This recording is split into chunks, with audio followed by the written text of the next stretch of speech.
အသားမပါတဲ့ပေါက်စီပြုလုပ်နည်းဖြစ်ပါတယ်မြန်မာမှာဆိုရင်မန်ထူလို့ခေါ်တယ်နော်ပါဝင်ပစ္စည်းတွေမှာမမီအသုံးပြုတဲ့ဂျုံမှုန့်ရဲ့တစိမ့်တွေကိုဖော်ပြပေးလိုက်တယ်ဂျုံမှုန့်အမျိုးအစားမတူလို့ရှိရင်ရေလိုအပ်ချက်အနည်းများကွာသွားနိုင်လို့yeast တစိမ့်ကိုလည်းဖော်ပြပေးလိုက်ပါတယ်အခုဒီမန်ထူပြုလုပ်ရမှာလေမကြက်ဥကိုနည်းနည်းသုံးထားတယ်ကြက်ဥရဲ့အပြင်အကာရောင်ကအဖြူရောင်ကြီးဖြစ်နေလို့ကြက်ဥမဟုတ်ဘူးဘဲဥကြီးလို့မပြောကြပါနဲ့ကုဆိုင်လို့ပြောရင်ဘာရဲလို့မသိကြဘူးဒါကြောင့် channel ဆင်းပြီးတော့အပင်ပုံကိုဓာတ်ပုံရိုက်ပေးလိုက်တယ် US မှာတော့ chive လို့ခေါ်တယ်နော်ဂျုံနယ်ဖို့အတွက်ပြင်ပါမယ်ဒါက all purpose flour သူက200 gram ဒါက cake flour သူက100 gram စုစုပေါင်းဂျုံမှုန့်က300 gram ဖြစ်ပါတယ်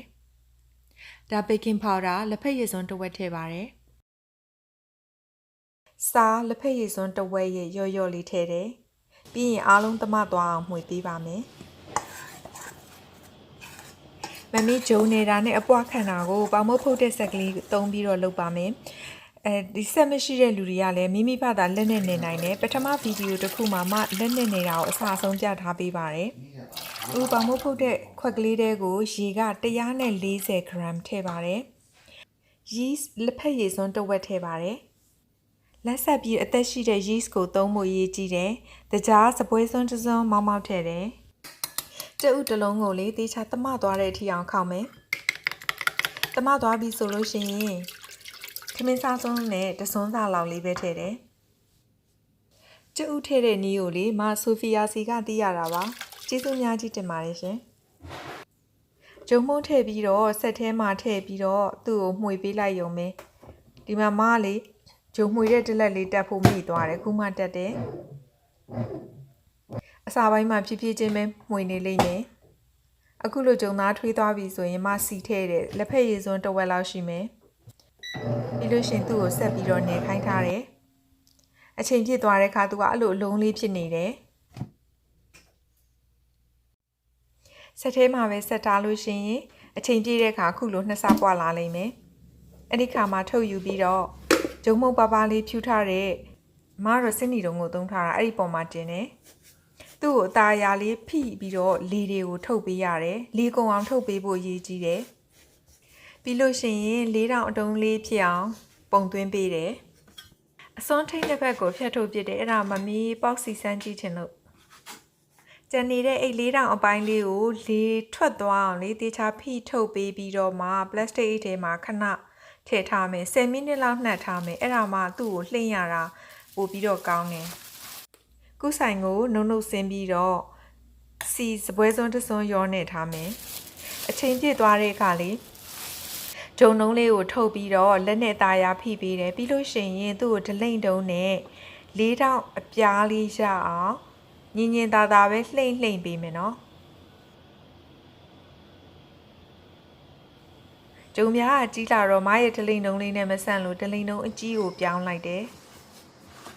ဒလိန်နှုံးနဲ့လှိမ့်တဲ့ခါလေးအပေါ်ဆိုရင်အပေါ်ဘက်ကိုပဲလှိမ့်အောက်ဆိုလို့ရှိရင်အလဲကနေအောက်ဘက်ကိုပဲလှိမ့်12လက်မှ13လက်မှအနေထားလောက်ရပြီဆိုလို့ရှိရင်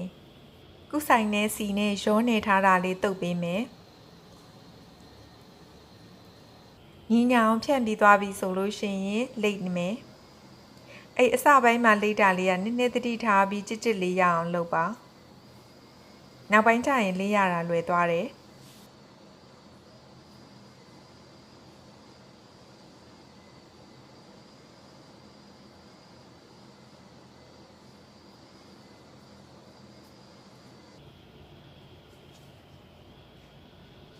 အလိတ်လေးရပြီဆိုလို့ရှိရင်ထိတ်နှစ်ဖက်ကိုဖြတ်ထုတ်ပြမယ်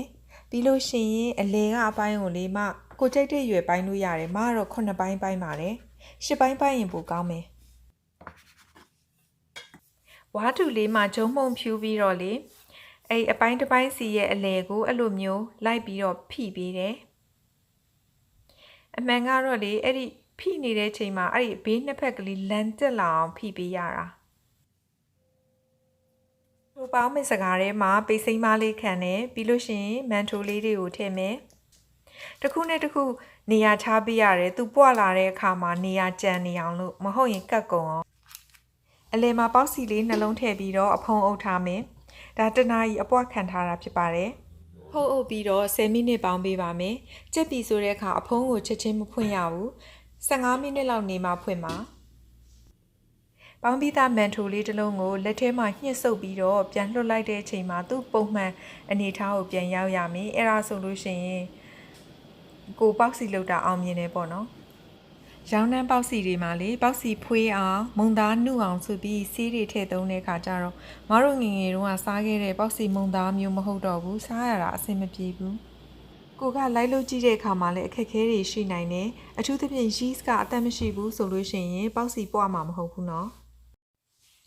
ဂျုံကိုလက်နဲ့နယ်တဲ့နီးရဲ့ပေါက်စီအစာပြုတ်လုပ်နီးလေးတွေကိုတင်ထားပေးပါမယ်။